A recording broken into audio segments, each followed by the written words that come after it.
Anyway, Patrick was talking about Putin's speech the other day.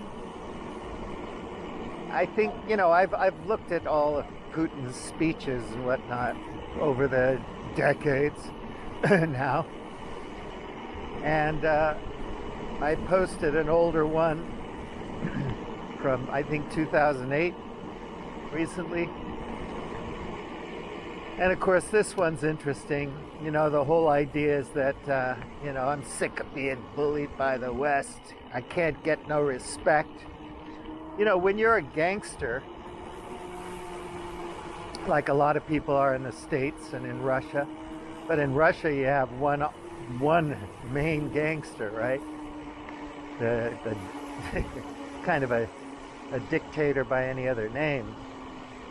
He's rich, powerful. He's got a very tight group of friends that are willing to do his bidding, and he's got power. He controls a lot of the media, vast majority of it. He can spin narratives, and Russians are just like you, wherever the hell you're from. They're fed information and they do their best with it.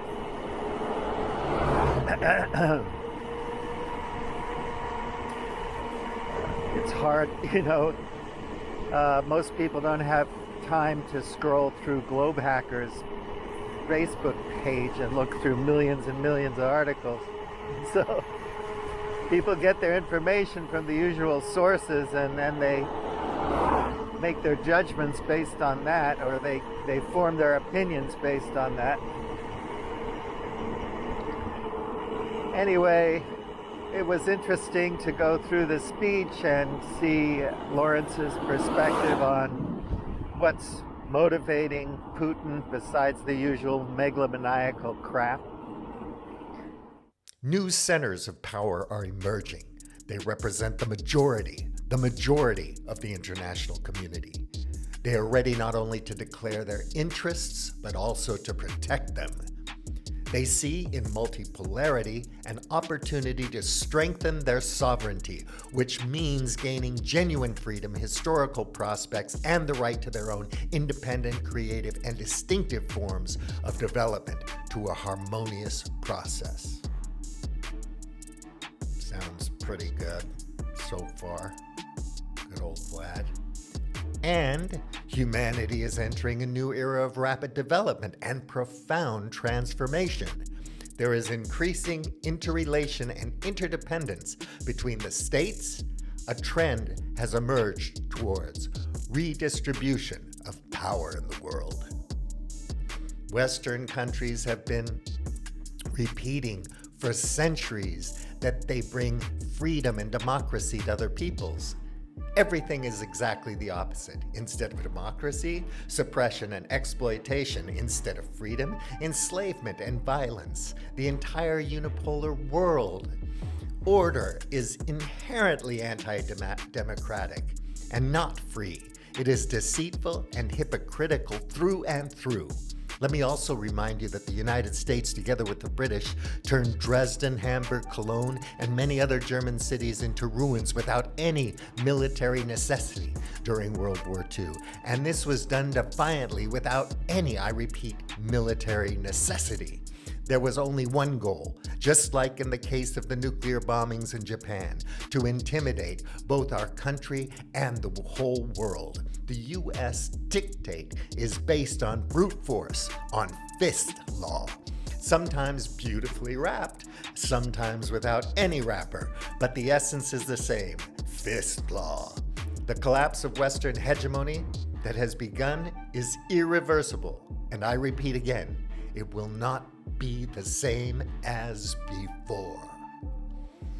Well, there you have Vlad calling the kettle black and doing a mighty fine job of it. And why he's snapped at this time. Of course, we all know by now that his strategy and tactics, his military and equipment were not up to his original task, but it's grinding on.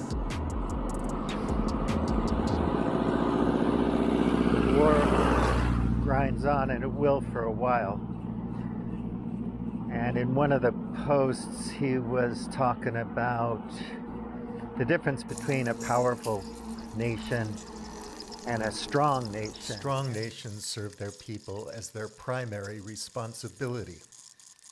This is where I begin as I characterize them. They have a purpose, a telos, as the ancient Greeks put it, and a shared belief in the worth of their ideal. They have a commitment to advancing the well-being of their citizens, to constructive action in the interest of the Commonwealth.